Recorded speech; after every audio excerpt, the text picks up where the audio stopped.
A encarnação do Verbo, por Atanásio de Alexandria. Capítulo 2. A encarnação do Verbo, vitória sobre a morte e o dom da incorruptibilidade. Por esta razão, o Verbo de Deus, incorpóreo, incorruptível, imaterial, veio à nossa terra, embora dela não estivesse longe anteriormente. De fato, ele não abandonou parte alguma da criação, mas tudo enche, permanecendo, contudo, unido ao Pai. Mas vem por condescendência, favorecendo-nos com sua filantropia e manifestação. Vendo que o gênero humano racional se perde e a corrupção da morte reina sobre ele, que a ameaça de Deus contra a transgressão conserva toda a força da corrupção contra nós, e seria inconveniente fosse a lei abolida antes de ter se cumprido. Vendo ser inadequado fossem destruídas as obras de que ele é o demiurgo, vendo que a maldade dos homens se torna excessiva e pouco a pouco ir aumentando contra eles próprios, até se fazer intolerável, e vendo todos os homens sujeitos à morte, ele teve piedade da nossa raça e misericórdia da nossa fraqueza. Condescendeu com a nossa corrupção e não suportou que a morte dominasse sobre nós, a fim não perecer a criatura, nem se utilizar a obra realizada por seu Pai em benefício dos homens. O Verbo tomou por si, e por isso, um corpo igual ao nosso. Pois não quis apenas estar num corpo, nem quis somente aparecer. Efetivamente teria podido, se quisesse, apenas aparecer, ou realizar esta teofania através de um ser mais poderoso que o homem. Assumiu, no entanto, um corpo como o nosso, e não o fez simplesmente, mas o quis nascido de uma virgem sem pecado, imaculada, intacta. Era puro. O corpo inteiramente alheio a qualquer união humana. Sendo poderoso e demiurgo do universo, na Virgem para si edificou qual um templo, um corpo. Dele se apropriou, fê-lo um instrumento para se dar a conhecer e onde habitar. E assim, de algo que é nosso, tomou um corpo semelhante ao nosso, e como todos estamos sujeitos à corrupção da morte, ele o entregou à morte em prol de todos, apresentando-o ao Pai. Agiu desta maneira por filantropia. Desta maneira, uma vez que todos nele morrem, a sentença de corrupção proferida contra os homens será abrogada, após ter sido inteiramente consumada no corpo do Senhor. De agora em diante, não mais maltratará os homens, seus semelhantes. Ele reconduzirá à incorruptibilidade os homens que haviam voltado à corrupção, vivificá-los-á, tirando-os da morte. Pela apropriação do corpo humano e pela graça da ressurreição, fará desaparecer longe deles a morte, qual palha no fogo. O Verbo, portanto, compreendia que a corrupção dos homens de forma alguma poderia ser destruída, a não ser pela morte. Mas era impossível que o Verbo morresse por ser imortal, ele, do Pai, o Filho. Por isso assume corpo mortal, a fim de que este participe do Verbo, superior a tudo, seja capaz de morrer por todos, e graças ao Verbo que nele habita, permaneça incorruptível e doravante faça cessar em todos a corrupção pela graça da ressurreição.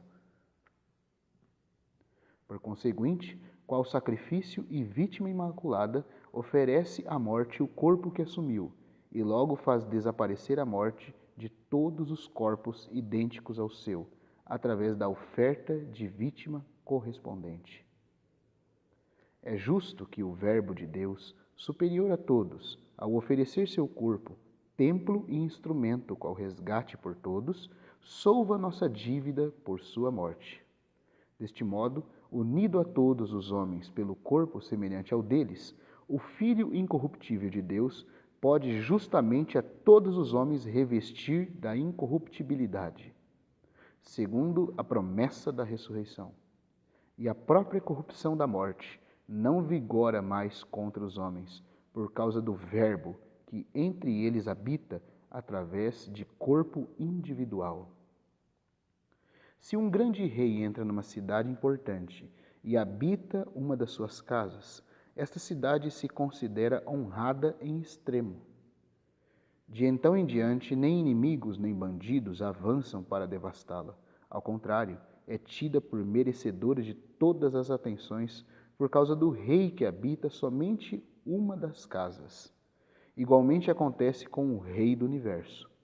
Veio à nossa terra e habitou corpo semelhante ao nosso. Cessaram com isso as maquinações dos inimigos contra os homens. Desapareceu a corrupção da morte que há muito prevalecia. O gênero humano teria perecido completamente se o Filho de Deus, Senhor e Salvador do Universo, não viesse por termo à morte. Verdadeiramente, essa grande obra adaptava-se por excelência à bondade de Deus. Se um grande rei construiu uma casa ou cidade e esta, por negligência dos habitantes, é atacada por bandidos, ele de forma alguma a abandona, mas a defende e protege como obra sua, não levando em conta a negligência dos habitantes, mas a própria dignidade. Com maior razão, Deus, Verbo do Pai, tão bom, constatando que o gênero humano, criatura sua, caíra na corrupção, não o abandonou, mas pela oferta do próprio corpo, eliminou a morte que lhes apegara. Corrigiu as negligências deles através da sua doutrina e, por seu poder, restaurou todo o gênero humano. Disso podemos nos convencer lendo os escritos dos teólogos enviados pelo Salvador, em que se diz: pois o amor de Cristo nos compele, quando consideramos que um só morreu por todos e que, por conseguinte, todos morreram. Ora, ele morreu por todos, a fim de que os que vivem não vivam mais para si, mas para aquele que morreu e ressuscitou por eles. Sim, esse que morreu e ressuscitou dos mortos, nosso Senhor Jesus Cristo. Este é ele. E ainda, vemos todavia Jesus que foi feito por um pouco menor que os anjos, por causa dos sofrimentos da morte, coroado de honra e de glória. É que pela graça de Deus, ele provou a morte em favor de todos os homens. Em seguida, a Escritura indica por que nenhum outro devia se encarnar, a não ser o Verbo de Deus. Convinha de fato que aquele por quem e para quem todas as coisas existem, conduzindo muitos filhos à glória, levasse à perfeição por meio dos sofrimentos o autor da salvação deles, conforme Hebreus capítulo 2, versículo 10. Desta forma, ela assinala não competir a nenhum outro, a não ser ao Verbo de Deus que fizera os homens no começo, livrá-los da corrupção que lhes sobreviera. O Verbo assumiu o corpo, a fim de oferecê-lo em sacrifício em favor dos corpos semelhantes ao seu.